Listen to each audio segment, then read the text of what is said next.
And right here, you can't move, you can't do anything else, you just got to be still, be still. And now while you're being still, now notice now, back and on the other side of us, before we became Christians, well, some of y'all still do it now, but some of us still do it now. I can't put it just on y'all. People start talking about you, you start talking back. You the king of lip and everything, but God said to what? You got to shut up. Now you showed up, now shut up. So notice that the parents, it doesn't have anything in here that the parents said not one word when they were being insulted, when they were being told to go away, go do this, go do whatever it was. They did not move not one iota. And what happens is wonderful. But when you open your mouth, and you start to talk, when you start to talk, that means what? You are in control. And if you're in control, Jesus said that my name is Wes, and I'm not going to be in your mess. I'm going to step back and let you handle that yourself. But again, the book of Exodus says, in 14 and 14, that after he told them to stand still, he told them to be quiet. All right. But if you don't like that part of it, then look what happens when they marched him from judgment hall to judgment hall. He said not one word. They had everything against him. They slapped him in his face. They spat on him. They lied about him. But Jesus stood. He just simply stood, and he stood still quietly. He said nothing. They took him from Pontius Pilate down to Herod. And then Herod asked him these questions, and he went back to Pontius Pilate, and they asked him more. And the only thing he said was what?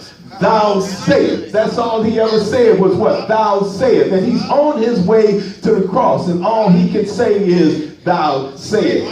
What about in your situation? I dare you, my brothers and sisters, I dare you to take this stance. I dare you to go home. I dare you to look at whatever situation it is that you are dealing with, whatever it may be. I dare you to take. It may be some bills. I dare you to take the bills and put them out across on the table there, and put your hand over them and say that thou shalt have no rule over me. Because why? Because I have showed up. I'm standing up and I'm going to be quiet, but you ain't going to have no rule over me. Because why? Because God said that what? I'm about to flip this thing. I'm going to turn this thing from the bills coming at you to the bills running away from you. Because I'm about to flip this thing. He said that even when you go on your job, the promotion that you didn't get, he said, I dare you to just go stand there. Stand there and don't say anything. Don't say, man, she shouldn't have got her, he shouldn't have got that, that should have been me. He said, just go stand there. Because why? He said, I'm about to flip this thing.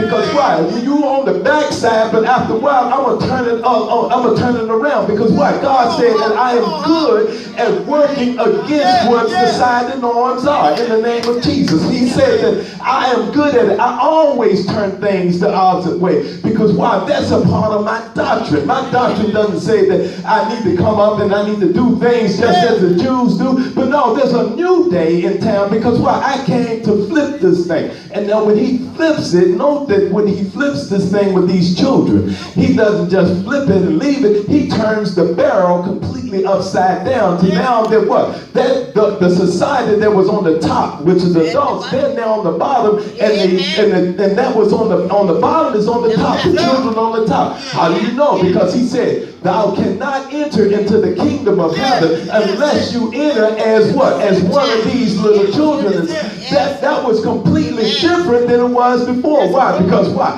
Hey, I know everything, and I've been educated, and you are down there, you don't know anything. But guess what? God is now, he flipped this thing around. I dare you, I double dog dare you to go and look at take that hospital report and look at it and say, guess what? God is going to flip this thing. It might say this, but guess what? He is going to flip this thing because why? That is what he does.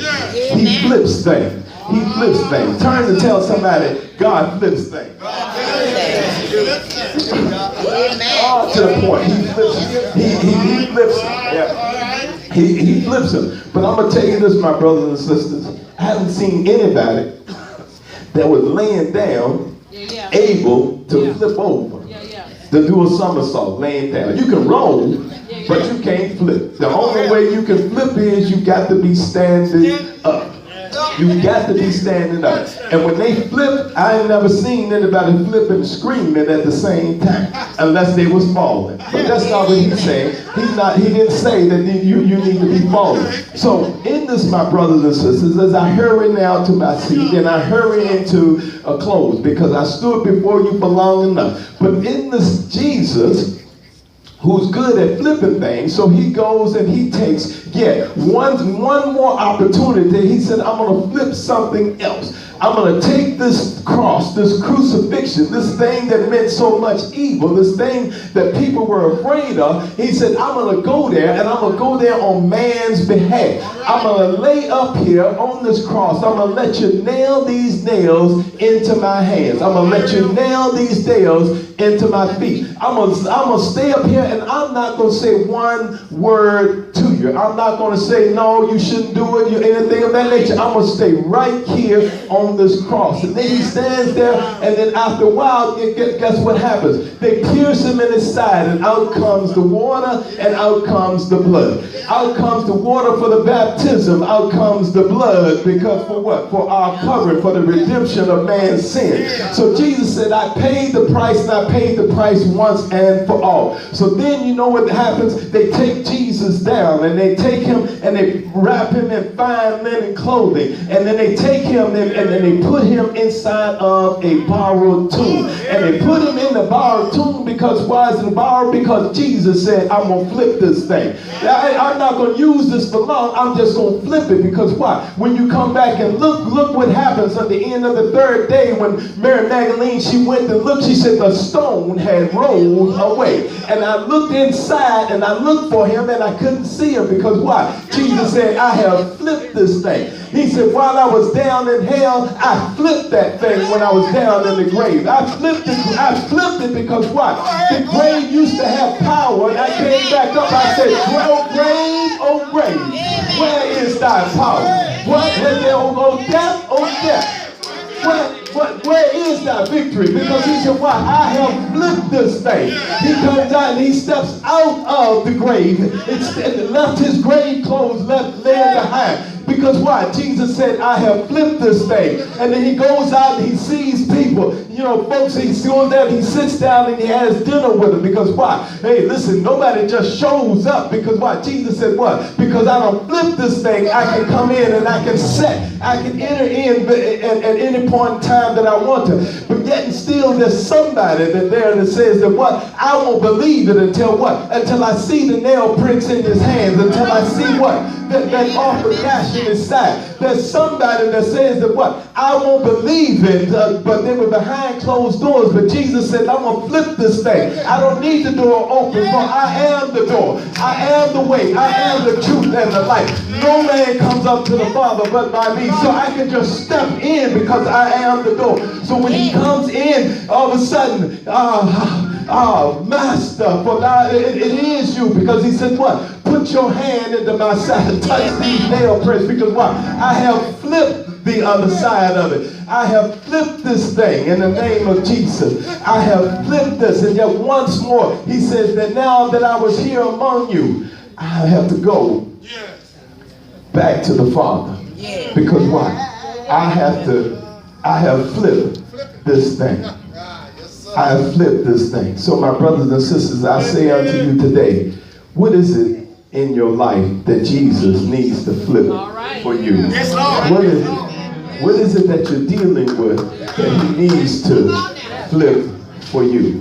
He is in the business of flipping. You know, you got flipping cars, you got flipping houses, but he can flip your situation for you. Oh, he can flip it. All you got to do is go to him and pray. My brothers and sisters, the doors of the church are open now. The doors of the church are open. If you got something at this particular time, you want God to deal with it. You want him to flip that situation for you. Make your way on down to the front row. And I'm quite certain that pastors will be down there to pray for you. If you're looking for a church home, you don't have a church home, you want that thing to get flipped, you want a home, come on down. Christ the Cornerstone is looking for you right now.